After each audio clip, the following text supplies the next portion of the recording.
ಭಾಗ್ಯ ಅಂತ ನಾವು ಭಾವಿಸ್ತೇವೆ. ಯಾಕೆಂದ್ರೆ ಯಾ ಮುಕ್ತಿ ಹೇತು ರವಿಚಿಂತ್ಯ ಮಹಾವೃತಾತ್ಮಂ ಅಭ್ಯಸ್ಯಸೆ ಸುನಿಯತೇಂದ್ರಿಯ ತತ್ವಸಾರೈಹಿ ಮೋಕ್ಷಾರ್ಥಿಭಿಃ ಅಷ್ಟ ಸಮಸ್ತ ದೋಷೈಹಿ ಮುನಿಭಿಃ. ನಿನ್ನನ್ನ ಜ್ಞಾನಿಗಳು ಪರಮಾರ್ಥಕ್ಕೋಸ್ಕರವಾಗಿ ಪ್ರಾರ್ಥನೆಯನ್ನು ಮಾಡ್ತಾರಂತೆ.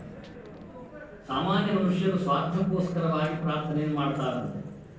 ಇವತ್ತು ನಮಗೆ ಸ್ವಾರ್ಥವೂ ಇರುತ್ತದೆ, ಪರಮಾರ್ಥವೂ ಪ್ರಾಪ್ತಿಯಾಗ್ತದೆ ಅನ್ನುವ ನಂಬಿಕೆಯ ಮೇಲೆ ಆ ವಿಶ್ವಾಸದಿಂದ ತಾಯಿ ನಿನ್ನಲ್ಲಿ ಪ್ರಾರ್ಥನೆಯನ್ನು ಸಲ್ಲಿಸಿಕೊಳ್ತಾ ಇದ್ದೇವೆ. ಮನುಷ್ಯನಿಗೆ ಆಪತ್ತು ಬಂದಾಗ ಏನು ಮಾಡಬೇಕು ಅಂತ ಜಿಜ್ಞಾಸೆ ಬಂದಾಗ ಜ್ಞಾನಿಗಳು ಒಂದು ಮಾತನ್ನು ಹೇಳಿದ್ರು. ಆಪದಿ ಕಿಂಕರಣೀಯಂ ಸ್ಮರಣೀಯಂ ಚರಣಯುಗಲ ಮಂಬಾಯಾಹ. ತಾಯಿಯ ಚರಣಯುಗಲವನ್ನು ಸ್ಮರಣೆ ಮಾಡಿ. ಅಕ್ಷರಶಃ ನಾವು ಇವತ್ತು ಆಪತ್ತಿನಲ್ಲಿದ್ದೇವೆ. ಮನೆಯಲ್ಲಿ, ಮನದಲ್ಲಿ, ನಾವು ಬೆಳೆಯುವ ಬೇಸಾಯಗಳಲ್ಲಿ, ಇನ್ನುಳಿದ ಅನೇಕ ನಮ್ಮ ವೈಯಕ್ತಿಕವಾದ ಕಾರ್ಯಕ್ಷೇತ್ರಗಳಲ್ಲಿ, ರಾಜ್ಯದಲ್ಲಿ, ದೇಶದಲ್ಲಿ ಯಾವುದೋ ಒಂದು ಹೇಳಲಿಕ್ಕೆ ಅಸಾಧ್ಯವಾದ ಅನಿರ್ವಾಚ್ಯವಾದ ಆಪತ್ತು ಬರುತ್ತದೆಯೇನೋ ಅನ್ನುವಂತಹ ಒಂದು ದೊಡ್ಡ ಸಂಶಯ ನಮ್ಮೆಲ್ಲರ ಮನಸ್ಸಿನಲ್ಲಿ ಕಾಡ್ತಾ ಇದೆ.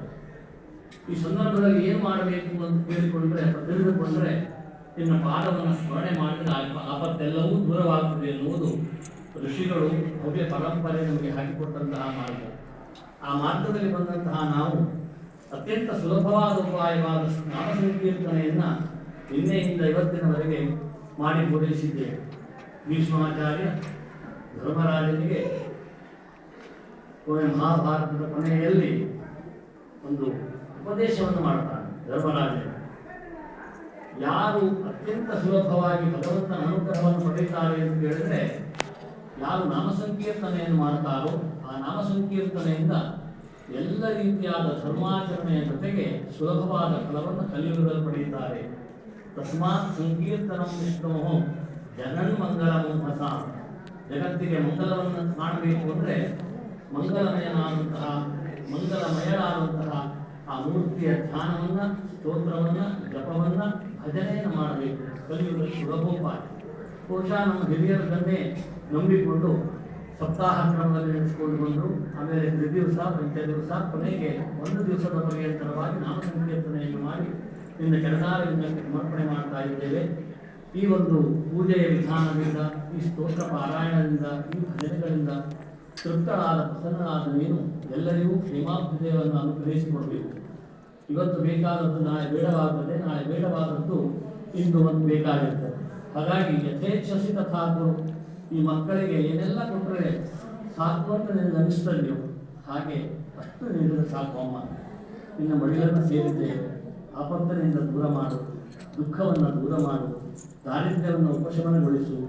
ನಾವು ಬದುಕುತ್ತಿರುವಂತಹ ಕಾರ್ಯಕ್ಷೇತ್ರದಲ್ಲಿ, ಕೃಷಿ ಕ್ಷೇತ್ರದಲ್ಲಿ ಯಾವುದೇ ರೀತಿಯಾದ ಪ್ರತಿಬಂಧಕ, ರೋಗ, ತೊಂದರೆಗಳಿದ್ದರೂ ಇವೆಲ್ಲವನ್ನೂ ನಮ್ಮ ಮನೆ ದೇವತೆಯಾದ, ನಮ್ಮ ಮನದ ದೇವತೆಯಾದ ನೀನು ವಿಶಿಷ್ಟಾರ್ಥವನ್ನು ಇಟ್ಟು ಅನುಗ್ರಹಿಸುವುದರ ಜೊತೆಗೆ ಸರ್ವದಾ ರಕ್ಷಣೆ ಮಾಡಿಕೊಂಡು ಬರಬೇಕು.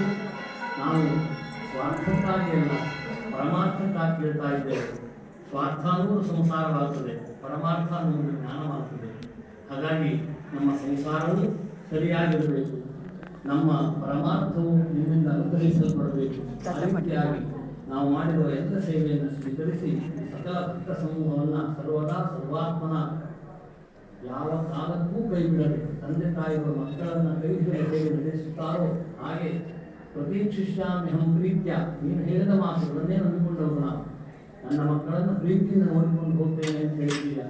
ನಮ್ಮ ಭಾವದಲ್ಲಿ, ಪ್ರೇಮ ಭಾವದಲ್ಲಿ, ಭಾಷೆಯಲ್ಲಿ ಏನಾದರೂ ವ್ಯತ್ಯಾಸವಾಗಿದ್ದರೆ, ಲೋಪದೋಷವಾಗಿದ್ದರೆ ಅದೆಲ್ಲವನ್ನು ಕ್ಷಮಿಸಿ ತಾಯಿ ತಂದೆಗಳು ಮಕ್ಕಳನ್ನು ಕೈ ಹಿಡಿದು ನಡೆಸುವಂತೆ ಕೈ ಹಿಡಿದು ನಡೆಸು, ಮುನ್ನಡೆಸು.